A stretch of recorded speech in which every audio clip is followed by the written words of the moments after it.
The sound of glass breaking cut through the quiet dining room like a sharp knife. It was a wine glass, spinning slow on the white marble floor, leaving a dark, deep stain that looked like an open wound. Lauren just stood there, frozen, watching the mess like it was a picture of something inside her, something that had been breaking quiet for years. Across from her, I looked on, confused. My brow was a little furrowed, my lips slightly open. "What's wrong, Lauren?" I asked. I used that calm voice I'd learned to use to stop any fight before it started. She didn't answer. Her eyes were fixed on the big window looking out at the garden. Soft lights lit up the bushes, all trimmed perfect. The quiet outside felt so far from the mess inside me. I knew she expected an answer, but the words were stuck in my throat. How do you explain something you can't even name? From the outside, Lauren Miller had a life anyone would want. Tall, graceful, with a polished look that seemed made for cameras flashing. She was my wife, David Miller's wife. I was a respected businessman, admired by many, and my money paid for her perfect life. We lived in a mansion in Greenwich, Connecticut, a place like a living museum, full of art, fancy furniture, and stuff from trips to faraway places. But that night, looking at her reflection twisted in the window glass, the shine of her life felt as fake as the smile she'd learned to put on for parties. "Nothing's wrong, David," she finally said. Her voice was flat, like she wouldn't talk about it anymore. I sighed soft and bent down to pick up the pieces of glass. I did it careful, almost serious, like I was handling more than just broken glass. I was always like that, a man who liked to fix problems quietly without drama. I watched her for a moment, my eyes taking in every little thing about her face. The fine lines starting around her mouth, the first gray hairs showing in her dark hair, her shoulders a little slumped under the weight of things. She was the same woman who had won me over with promises of a steady life and forever love. I remembered how, in the first years we were married, we'd laugh together until morning, dreaming about a future full of fun and success. But the woman picking up the broken glass now was different, more faded, less bright. And watching her, I realized I didn't see her as a hero anymore, but as a constant reminder of everything I felt like I'd lost. "I'll be in the study if you need anything," I said, standing up. I put the glass pieces in a small bowl and headed for the door. She didn't answer. My words felt like a goodbye, a line drawn between us that neither of us dared to cross. The mansion got quiet after I left, a heavy quiet. I went upstairs slow, each step echoing in my own head. The walls, covered with priceless art, seemed to close in around me, turning my home into a fancy cage. When I got to my room, I turned on a small lamp and stopped in front of the full-length mirror in the corner. The person looking back was perfect, like always. My brown hair, styled in soft waves, framed a flawless face. My eyes, big and deep, grabbed all the attention. But behind that perfect picture was something broken, something that even the jewelry I wore couldn't hide. I sat at the vanity and started taking off my earrings, then the necklace I'd given her on our last anniversary. Each piece I put down on the wood felt like a weight coming off, but not in the way I wanted. In my head, words from a friend kept coming back. "With David's money, you could be traveling Europe, living in luxury. I don't get how you stand staying here."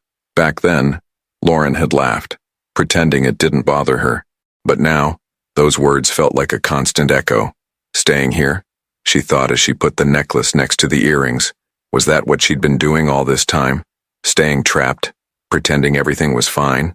She lay back on the bed, holding the sheets. They were soft and smelled nice, but they felt strangely cold. The smell of the room, a mix of fresh flowers and expensive perfume, didn't calm her down. She closed her eyes, but sleep didn't come. Instead, a feeling of emptiness washed over her, a black hole that seemed to swallow any trace of happiness she might have had. The next morning, I left early, like always. I woke her with a kiss on the forehead, a gesture that once filled her with tenderness but now felt just routine. On the dining table, I left a bunch of white roses and a note written by hand. "Hope you have a wonderful day. Love, David." Lauren held the note between her fingers, feeling a sharp stab of guilt she couldn't ignore. She knew I tried. I always tried. But the sweetness of that gesture didn't fill the emptiness eating at her.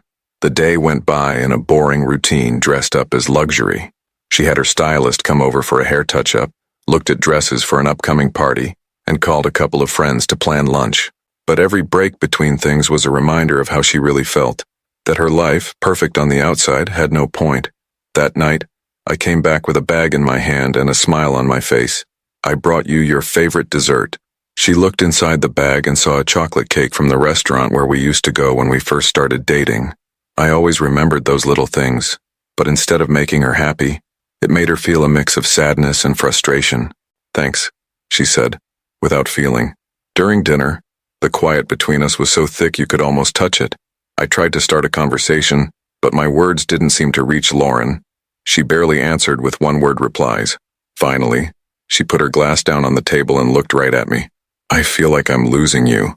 Lauren looked up, surprised.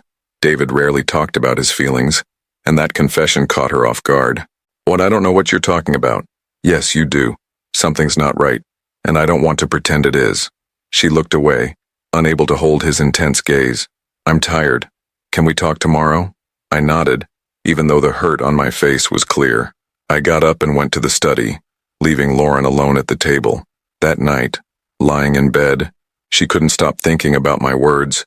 She knew I loved her, that I'd do anything for her. But was that enough? Looking at the empty side of the bed, she felt a sharp pain of something she hadn't felt in a long time. Regret. The next morning, she looked in the mirror. In her eyes, something was different. A spark of needing to do something. It was time to face the truth, even if she didn't know how yet. The sky painted the afternoon with gold and red colors. The Miller mansion, big and perfect from the outside, seemed like it didn't care about the mess starting to break it down inside. Lauren was sitting in the main living room, surrounded by the luxury she had learned to handle. The emerald green velvet sofa, the crystal chandeliers throwing soft light on the walls, and the Persian rugs that made every step quiet. She held a fashion magazine open on her lap, but her eyes weren't looking at the pages. The sound of the front door closing echoed like a reminder of real life. I was home. My steps filled the entrance hall, steady but without the energy they used to have. Lauren didn't turn to look at me. She pretended to read the magazine, but the tightness in her shoulders showed she was nervous.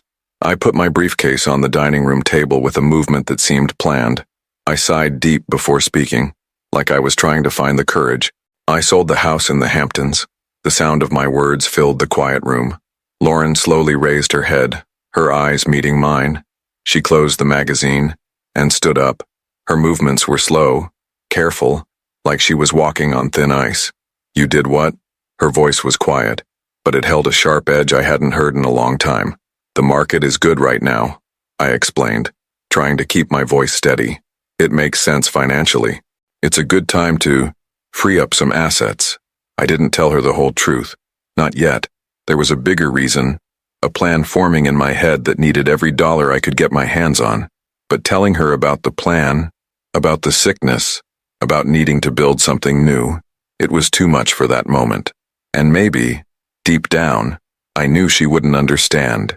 Free up assets. Her voice got a little louder. David, that house was our getaway. Our place to breathe.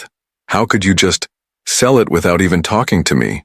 We talked about it, I said, maybe too quickly. We talked about needing to be smarter with our money, about the changes happening. I was talking about my health, about the future I saw changing, but I wasn't saying the words. Changes.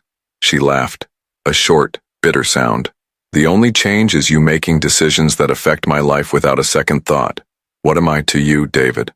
Just another asset to be sold when you decide it's convenient. Her words hit me hard. Was that how she saw herself? As just something I owned?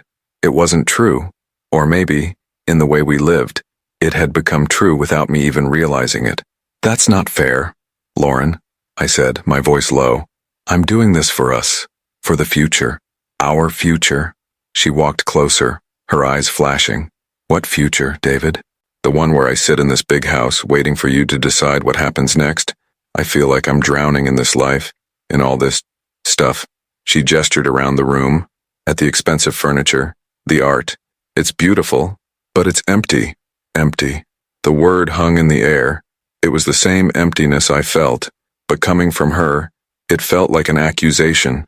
I didn't know you felt that way, I said honestly. Didn't you? Her voice softened a little, but the sadness was heavy. Or did you just not want to see it?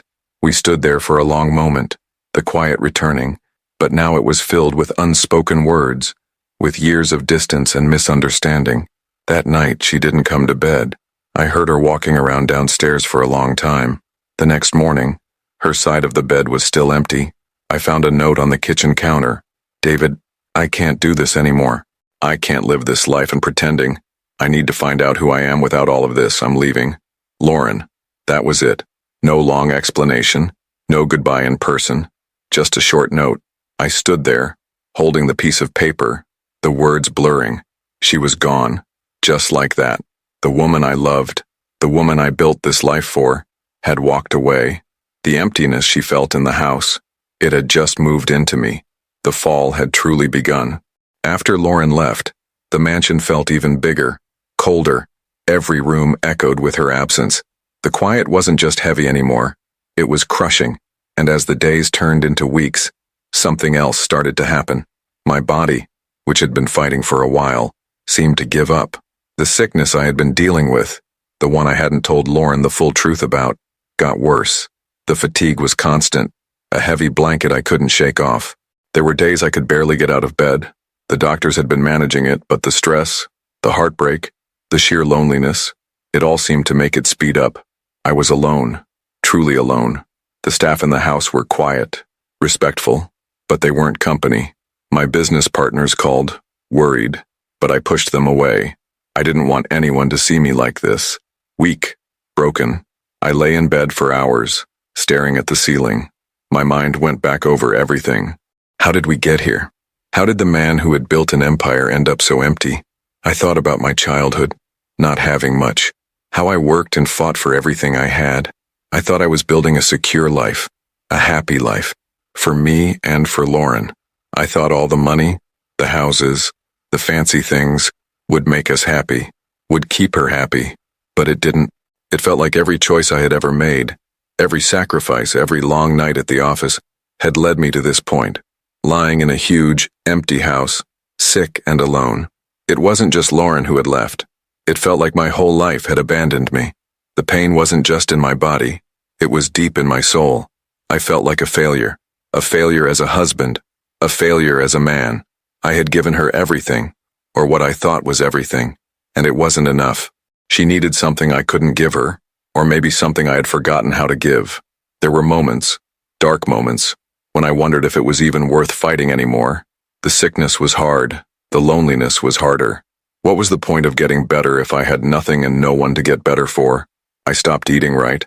I didn't care how I looked. The man who used to be sharp, in control, was just a shell.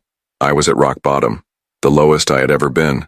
The world outside, the business, the money, it all seemed so far away, so meaningless. All that mattered was the ache in my chest, the tiredness in my bones, and the ghost of Lauren in every silent room. I had lost my wife, my health was failing, and I had lost myself. This was the price of building a life based on the wrong things. This was the end of the road, or so it felt. But even in that deep darkness, a tiny spark remained. A tiny voice that whispered, "Is this really it? Is this how your story ends?" It was barely a flicker, but it was there. A seed of something new, waiting in the ruins of my old life. Lying there day after day, in the quiet of that big house, something shifted. Maybe it was the closeness of the end. Maybe it was the sheer pain of hitting rock bottom. But that tiny spark started to grow. I had lost everything I thought mattered. The perfect life, my wife, my health. And because I had lost everything, I had nothing left to lose. That's when I remembered something important, something I had forgotten in the chase for money and success. My secret wasn't just about having money hidden away. It was about a plan I had, a dream I pushed aside when the business took over everything. A dream about using what I had, not just to make more, but to help people. My own sickness, the one that had brought me to my knees, suddenly felt like a twisted gift. It showed me how fragile life was, how quickly everything could change. It also showed me the fear, the pain, the need that people feel when they are sick and don't have the resources to get better. I had the resources. I had the money I had put aside, the money I got from selling the Hamptons house, and more. I had built a fortune. And for what? To live in an empty mansion and die alone. No, that wasn't going to be my end. That little voice, That tiny spark became a fire. I wasn't just going to get better for myself. I was going to use what I had left, my mind, my money, my experience, to build something real, something that mattered, something that could help others who were going through what I was going through, or worse. The plan started small in my head, maybe a small clinic, but as I thought about it, as the determination grew, the plan got bigger. I didn't just want to help a few people. I wanted to make a real difference. I wanted to build a place where people, no matter how much money they had, could get the care they needed, a place of hope. It wouldn't be easy. I was sick, and I was starting from zero in a way. My old life was gone, but this felt right. It felt like the purpose I had been missing all along. The emptiness inside me didn't disappear overnight, but it was starting to be filled with something new, determination. I started making calls from my bed, quiet calls at first, to lawyers, to doctors I trusted, to financial advisors. I told them I had a new project, a big one. They were surprised hearing the weakness in my voice, but they also heard something else, a new kind of strength, a strength that came from having nothing left to prove, only something left to build. This wasn't about getting back at Lauren. This wasn't about showing her what she missed. This was about me, about finding meaning in the mess my life had become, about taking the pain and turning it into purpose. I started to get out of bed more. I started eating better. The physical recovery was slow, but the mental and emotional change was fast. I had a reason to fight now, a reason to get strong again. I was going to build a hospital, a place that would be the opposite of the empty luxury I had lived in, a place full of life, full of hope, full of people helping people. The man who had hit rock bottom was starting to climb, and he wasn't climbing back to the life he lost. He was climbing towards something completely new, something better. The hidden strength wasn't just money. It was the will to turn my greatest failure into my greatest achievement. That tiny spark I felt in the darkness wasn't just a flicker. It ignited a fire within me. The idea of building a hospital, a sanctuary for those facing illness and hardship without the buffer of wealth, became an all-consuming purpose. It wasn't about profit margins or market share. It was a mission born from the raw, vulnerable place my own sickness had left me.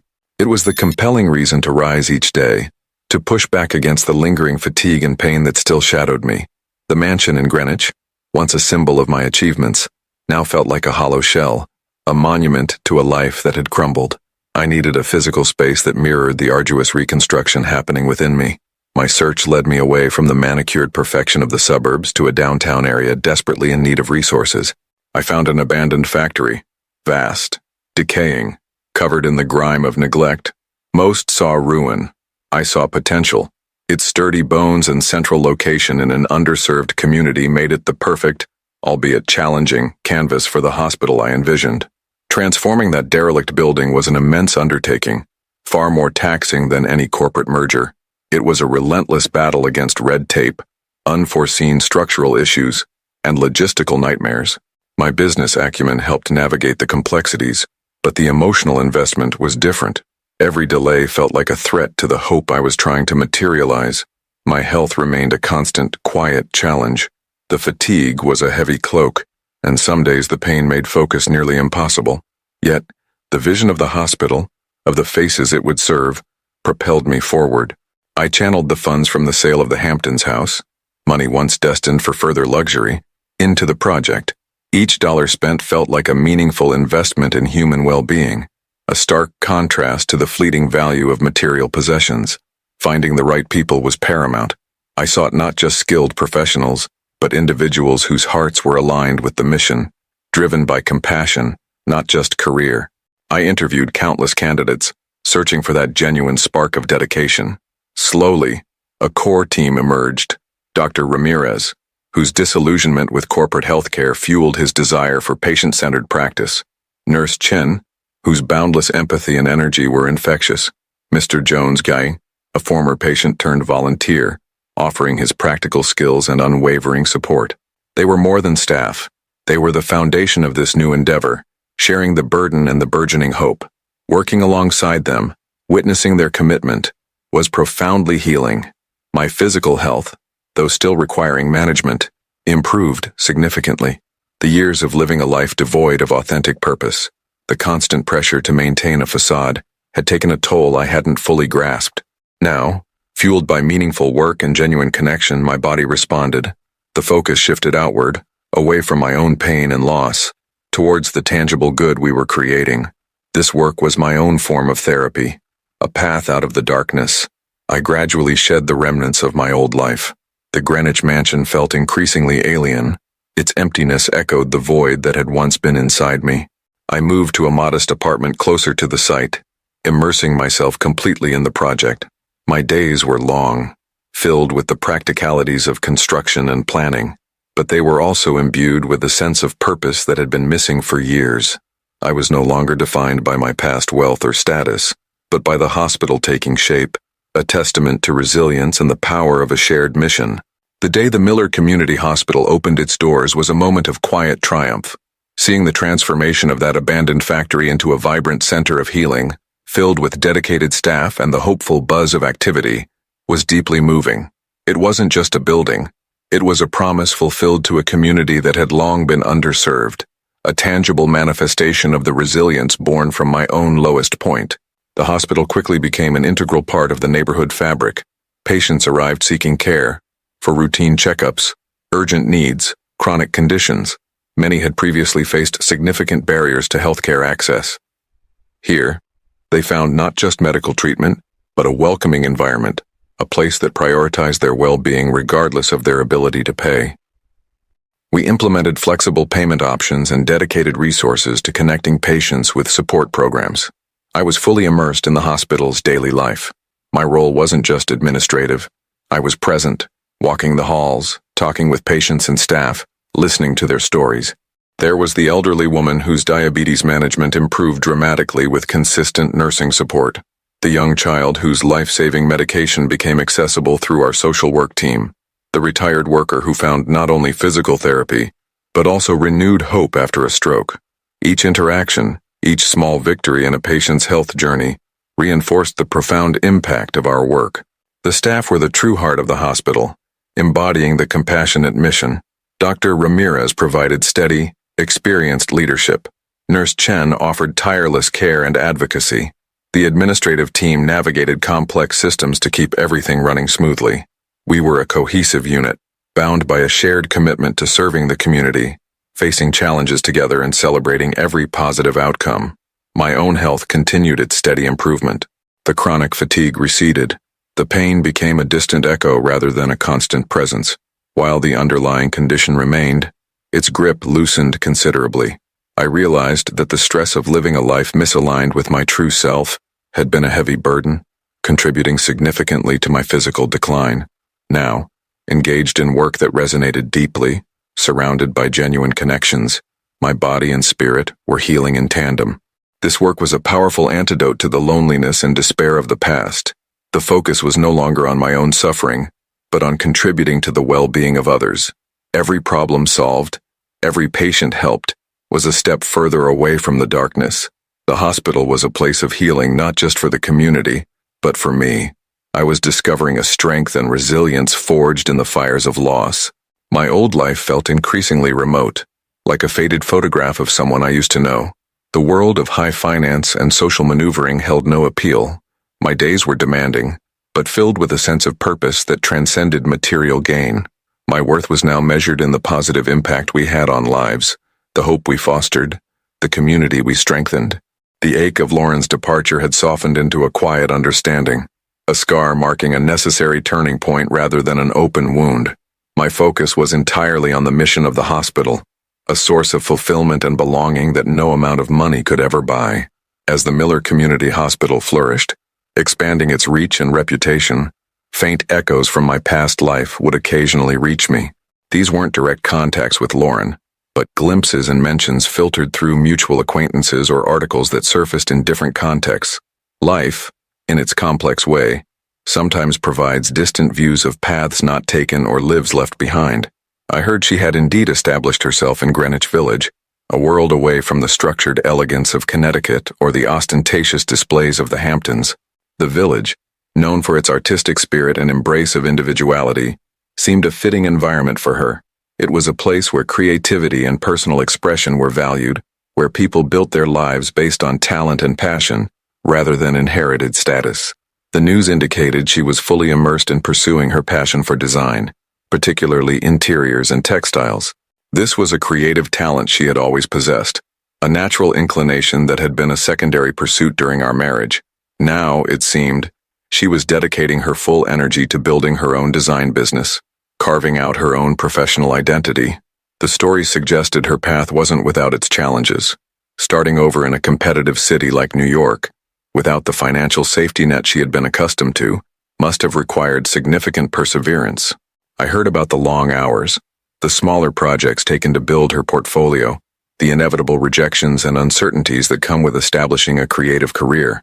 It sounded like a life demanding hard work, dedication, and resilience, a life likely less materially comfortable than the one she had left.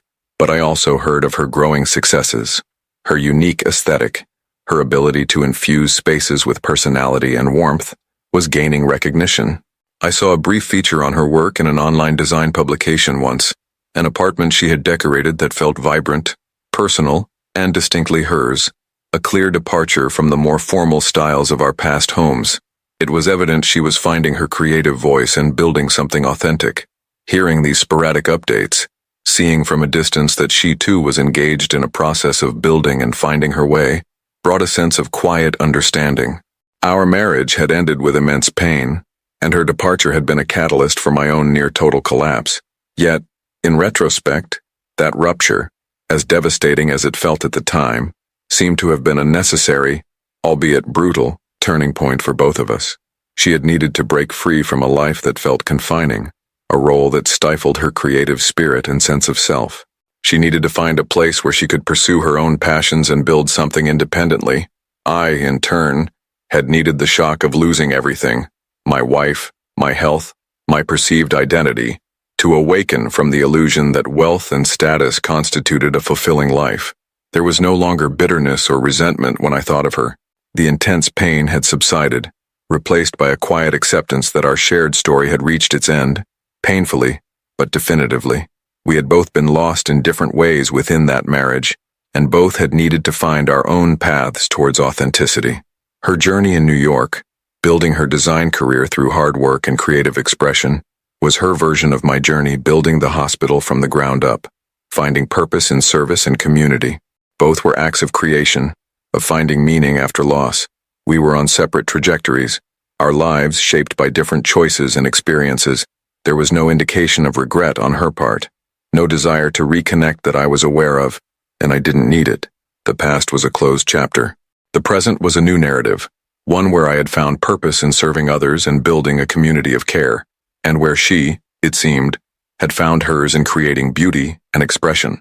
In that mutual, separate finding of purpose, there was a sense of closure and unexpected peace. Years continued to unfold, marked by the steady, impactful growth of the Miller Community Hospital. It had evolved from a renovated factory into a thriving institution, expanding its services, reaching more people, and becoming a vital cornerstone of the community's health and well-being. My role had shifted from the hands-on founder to a focus on strategic direction, ensuring the hospital's long-term sustainability and unwavering commitment to its core mission of accessible, compassionate care. My health remained stable, a quiet reminder of the journey but no longer a source of consuming fear. The fulfillment derived from this work was profound, a deep, quiet satisfaction that resonated through every aspect of my life. It was a different kind of success than the world of finance offered, measured in lives improved, hope restored, and a community strengthened, not in profits or prestige. The pervasive loneliness that had once enveloped me in my gilded cage had dissipated entirely. My life was rich with genuine connections, the dedicated staff who felt like family, the grateful patients whose stories inspired me daily, the volunteers whose generosity fueled our efforts. It was within the purposeful environment of the hospital, amidst the shared commitment to healing, that I met Sarah. She joined our team as a lead physician, bringing with her extensive experience and a reputation for both clinical excellence and deep empathy. She possessed a quiet grace, eyes that held both wisdom and warmth, and a calm presence that immediately put people at ease. She was a few years younger than me, having dedicated her life to the demanding, yet deeply rewarding, practice of medicine.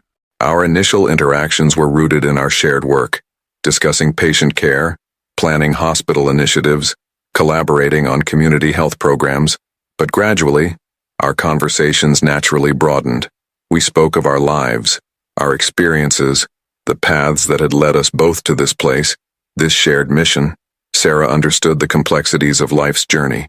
She had navigated her own challenges, losses, and transitions. She wasn't impressed by my past. She was drawn to the man who had built this hospital, the values that drove him, the vision he held for the community. She saw the person beneath the history, recognizing the resilience and purpose forged through hardship. Our connection developed slowly, organically, like a sturdy plant taking root. It wasn't a whirlwind romance, but a gentle unfolding of mutual respect, understanding, and quiet affection. We discovered shared simple pleasures, reading, walks in nature, conversations that flowed easily and authentically. There was an ease in her company, a lack of pretense that felt profoundly comforting and real. Sarah saw the man I was now, shaped by both the heights of success and the depths of despair. She saw my dedication to the hospital, my genuine care for the people within it. She saw the scars from the past, the vulnerability that remained, but she accepted it all without judgment or expectation. She focused on the present and the future we were building together, both within the hospital community and in our shared lives. One late afternoon, after a long day, we walked through the small, peaceful garden outside the hospital. The air was cool, carrying the scent of damp earth and blooming flowers. We talked about the day, about a challenging case that had ended positively. As we walked, hand in hand, the setting sun casting long shadows, a profound sense of peace settled over me. This was not the life I had planned, not the future I had once relentlessly pursued. It was something far richer, far more meaningful, far more real. I had lost a marriage, a fortune, and nearly my health. I had been stripped bare, but in losing everything, in hitting rock bottom, I had found my true strength, my purpose in serving others, my community, and I had found a love with Sarah built on shared values, mutual respect, and a quiet, abiding affection that felt like finally coming home. The woman who had abandoned her sick husband, believing I had nothing left, was wrong. The end of that life was not an ending, but the necessary, painful, transformative beginning of finding my true self, building something that truly mattered beyond material wealth, and discovering a love that saw me, accepted me, and walked beside me in the quiet, beautiful peace of a life well lived, not perfectly but meaningfully. We continued walking, hand in hand, in the quiet garden, the gentle sounds of the hospital, a reassuring backdrop. This was my life now, and it was finally truly good. What did you think of David's journey? Have you ever faced a moment where losing everything led you to find your true path? Share your thoughts and reflections in the comments below. Don't forget to like this video and subscribe to the channel so you don't miss the next incredible story.